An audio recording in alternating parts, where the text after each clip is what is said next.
8:34 de la mañana, estamos de retorno, estamos en Altavoz, en Vital. Aarón Salomón, ¿qué te pareció? Estamos un año en la radio y estamos también en televisión. Ha pasado volando y ahora volando, la etapa volando, más interesante, ¿no? que son las elecciones, ¿no? Efectivamente.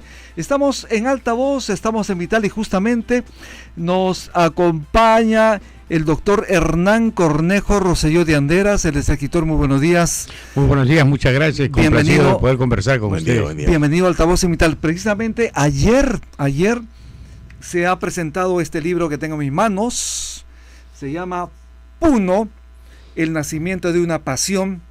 APAFIP, su influencia y trayectoria, con testimonios de actores y protagonistas. ¿De qué texto estamos hablando, doctor? Bueno, APAFIP es la agrupación Puno de Arte Folclórico y Teatro, que se funda el 31 de julio del año 1961 con una propuesta y una vitalidad de rescatar todo el bagaje y el patrimonio anímico y dancístico de costumbres de la gente del altiplano puneño. Y lo hace en un medio adverso, hostil, porque no había una predisposición para admitir y valorar las expresiones andinas indígenas, los hacendados, el gamonalismo, el desdén y el desprecio por la gente. Y entonces el fenómeno es extraordinariamente sugestivo. ¿Por qué?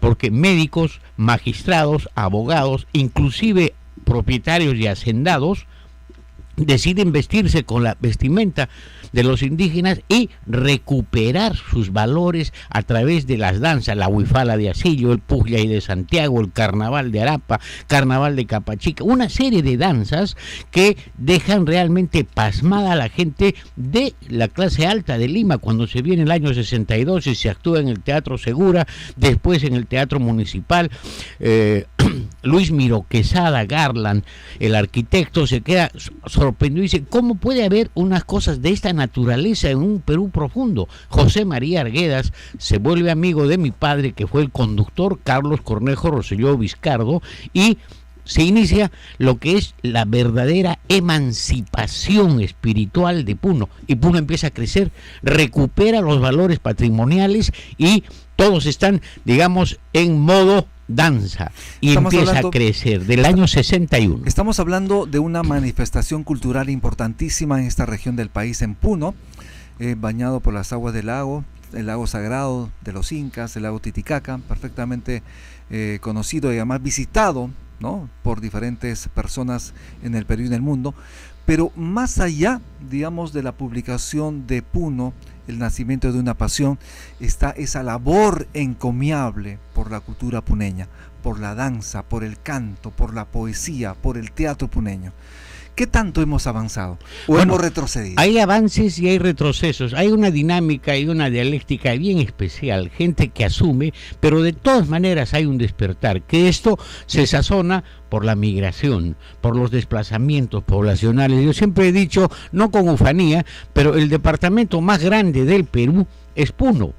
¿Por qué? Porque los puneños están en todo el territorio nacional. Ajá. Y afincados como colonias y fortaleciendo su patrimonio cultural, espiritual. Entonces hay esos avances. Lo que nos falta es que se fortalezca esta identidad a través de instituciones como Brisas del Titicaca, que es una especie de propuesta pionera y afirmativa, está consolidada, pero falta que eso se concrete en Trujillo, en Arequipa, en el mismo Cusco y en Puno también, donde debe haber una especie, no de mecenazgo, pero sí de propuesta y de apoyo para que esto, a través de las iniciativas privadas, se pueda consolidar.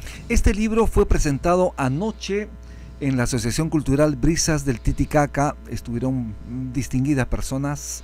Obviamente estaba abarrotado el lugar donde se hizo la presentación, y usted durante la presentación habló sobre el uso de la vestimenta, del traje, pidió sensatez y arte, usted pidió bailar con dignidad, respetar precisamente esa vestimenta, etcétera. ¿Qué está pasando? Bueno, hay cierto desborde, las modas, el esnobismo, el espectáculo se imponen. Estamos en una sociedad abierta, líquida, ¿no? Y entonces no se pero fortalece la las identidades.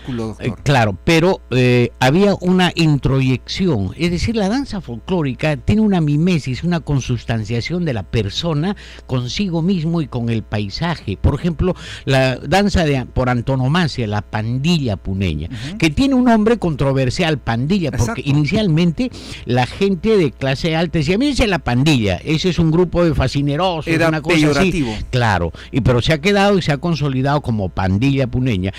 Entonces es la manera más especial del modo de ser, de sentir, de actuar, de enamorar de los puneños. Es decir, engalanados con linda vestimenta, las cholitas con trenzas, con botines, como borceguíes, pero no el borceguí que utilizan los militares, que es un botincito bien pegado al tobillo, muy primoroso, blanco, ¿no? Claro, o crema. Y entonces la vestimenta pues es digna. Si usted vea, inclusive hay modelos, han replicado la vestimenta, y esta es una vestimenta que tiene el origen hispano, de todas maneras. Exacto. Porque esa es la presencia, ¿no? Ha habido 300 años de virreinato, de colonia, entonces ha habido la extirpación de idolatría, se ha impuesto ciertas vestimentas, pero después la gente las ha apropiado, las ha hecho suyas y se siente saciado con esto. Pero ahora, como hay desborde, la gente ya está empezando a ponerse la pollera, la falda, más arriba de la rodilla, cuando es más abajo y hay otra distinción y se luce la vestimenta. Ahora más se quiere lucir la anatomía y el cuerpo, ¿no? Efectivamente. Claro, hay que señalar que de alguna manera, usted lo ha señalado, este tipo de manifestación cultural no necesariamente tiene que ir de la rodilla hacia arriba, ¿no? Estamos hablando del uso de los trajes. Sin embargo, como sabemos perfectamente, en nuestro país hermano Bolivia, que está hoy de aniversario, además su bicentenario, también tiene música y danza muy parecida a la que tiene en Puno. Por ejemplo, la diablada. ¿La diablada es peruana? ¿Es de Puno? Bueno, la diablada originalmente es el sicuri, que se baila con zampoñas. Así es. Claro, y entonces los que hacen la primera transmisión, el traslado como transhumantes, son los carniceros de Mañazo, del barrio Mañazo, que van a La Paz, que viajan a Oruro con sus zampoñas y con su vestimenta, y entonces hay una especie de préstamo cultural, y se queda en Bolivia la diablada como sicuri, y muchos años después, 80 años después, hacen la banda, ya los bolivianos, e instalan banda en Puno, llegan bandas, y entonces ya se llega a la diablada y se hace ese traslado de sicuri a diablada. Pero hay vasos comunicantes. Exacto, entonces estamos hablando además del Alto Perú. Bolivia obviamente era el Alto Perú. Ahora, en el Alto La Paz hay más de 100.000 puneños que están viviendo ahí. Entonces hay una serie de tránsito, de transhumantes, de trajines, que hacen que la frontera es justamente donde más identidad se pierde o más identidad se afirma por esos vasos comunicantes, ¿no? Entonces hay bolivianos del litoral, de la parte de Bolivia, que se sienten más argentinos porque hacen esos viajes ahí, sus hijos estudian. Entonces esta disolución de fronteras y de nacionalidades exacerba unos apetitos estrictamente de figurativismo, nada pero más. Hay más peruanos en Puno que se sienten bolivianos, eso no. No, bueno, no, pues, o sea, es imposible, manejan sus identidades. El puneño se siente puneño, sí, aunque esté bailando el joropo venezolano, ¿no es cierto? Entonces es pues la universalidad de las manifestaciones culturales. Lo que sí tenemos que manejarse es defenderse la prestancia y la autenticidad.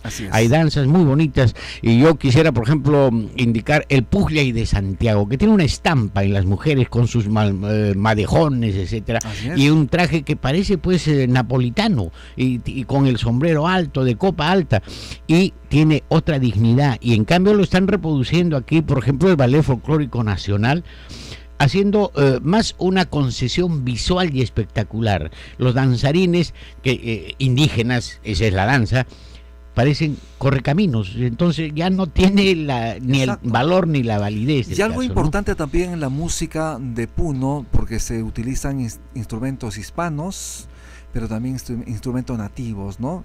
Estamos hablando de la quena, la zampoña, ¿no? Las antaras, los pincuillos, es más, los bastos, los toyos, los chilis, diferentes instrumentos de viento, pero también anexados en armonía con la mandolina, con la guitarra, ¿no? Estamos hablando de instrumentos hispanos. Justamente esta simbiosis hace posible que Puno tenga una de las manifestaciones artísticas musicales más importantes del país. Bueno, ese es un emporio, es una fortaleza y que se tiene por la gran variedad, es decir, de un pueblecito que es fronterizo con el otro, por ejemplo, Arapa con Santiago de Pupuja, siendo confines, las danzas y las vestimentas son diferentes, y hay cantidad y diversidad, y eso es una incuria que se está procediendo en caso de Puno, los chullos, las fajas, los chumpis,